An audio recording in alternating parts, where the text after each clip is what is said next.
Amis du jour, bonjour, nous sommes le 172e jour de l'année, le 173e en cas d'année. Il reste 193 jours avant la fin de l'année, nous sommes le dernier jour du signe astrologique des Gémeaux et vous regardez au jour le jour. Le 21 juin 217 avant Jésus-Christ, le consul romain Flaminus tombe dans un piège que lui a tendu Hannibal sur les bords du lac Trasimène, en Italie centrale. 2 ans plus tôt, le chef carthaginois franchit les Alpes en provenance d'Espagne avec 40 000 combattants ainsi que, truc de dingue, une quarantaine d'éléphants. Dingue! Ah bah ouais, c'est dingue!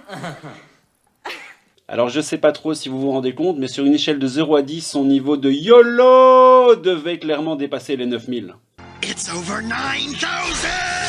Hannibal enchaîna les victoires sur les légions romaines et progresse à présent vers Rome, entraînant ses adversaires à sa poursuite. Mais Hannibal, qui en plus d'être un foufou du slip était également un petit malin, organisa probablement la plus grande embuscade de l'histoire militaire en simulant la fuite de ses armées. En effet, obnubilé par la poursuite des fuyards, le consul Flaminus s'engage avec ses hommes le long du lac Trasimène sans voir que le gros des troupes carthaginoises est caché sur les hauteurs dominant le lac. Seuls 6000 Romains parviendront à échapper au massacre. Quelle humiliation! Quelle humiliation! Quelle humiliation! Dans la nuit du 20 au 21 juin 1791, une berline lourdement chargée s'éloigne de Paris.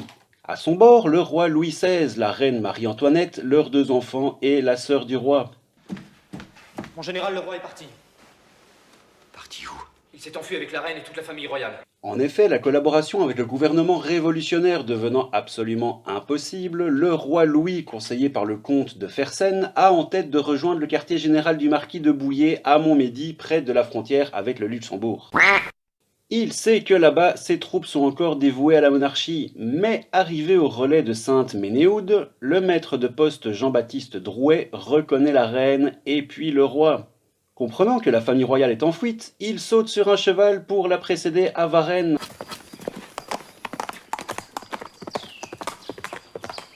Et c'est là, pendant la nuit, que le convoi royal sera arrêté. Le 23 juin au matin, la berline reprend tristement le chemin de Paris. La monarchie sera finalement renversée par l'émeute du 10 août 1792 et Louis XVI sera décapité le 21 janvier 1793 à 10h22. C'est précis. Le 21 juin 1813, alors qu'elle se replie d'Espagne, les troupes françaises essuient une sévère défaite devant Vitoria, c'est au Pays Basque. Installé 5 ans plus tôt sur le trône d'Espagne par son frère Napoléon Ier, Joseph Bonaparte s'est montré incapable de maintenir le pays dans la soumission et se résigne à quitter Madrid. Mais alors qu'il approche des Pyrénées avec 57 000 hommes, il se heurte à une coalition de 78 000 hommes commandée par le général Arthur Wellesley, le futur duc de Wellington. Beau gosse. L'armée française se fera défoncer et Joseph s'enfuira telle une petite crotte sans demander son reste. Cette bataille met fin à l'occupation de l'Espagne par Napoléon Ier et encourage les principaux souverains européens à reprendre les armes afin de lui porter le coup de grâce. Notons aussi que Napoléon ne put faire autrement après cette déroute que de libérer Ferdinand VII, le prétendant légitime au trône d'Espagne, et lui rendre sa couronne.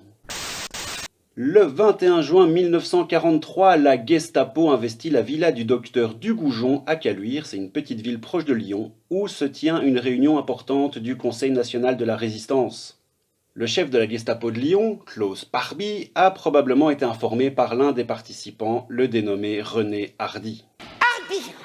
Parmi les résistants arrêtés, les Allemands ne tardent pas à identifier le chef de la résistance intérieure, un certain Jean Moulin. Jean Moulin est transféré à Paris, puis à Berlin, où il n'arrivera malheureusement jamais. Pour les naissances du jour, nous pourrons souhaiter un bon anniversaire à José Manuel Chao,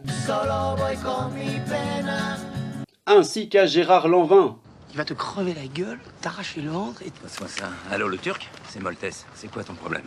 Et pour les décès, le 21 juin 1527 meurt à Florence, en Italie, Nicolas Machiavel. Alors je vais pas vous faire un topo de sa vie, mais je peux vous donner 3 citations de Machiavel qui, putain, sont plus que jamais d'actualité. Celui qui contrôle la peur des gens devient le maître de leurs âmes.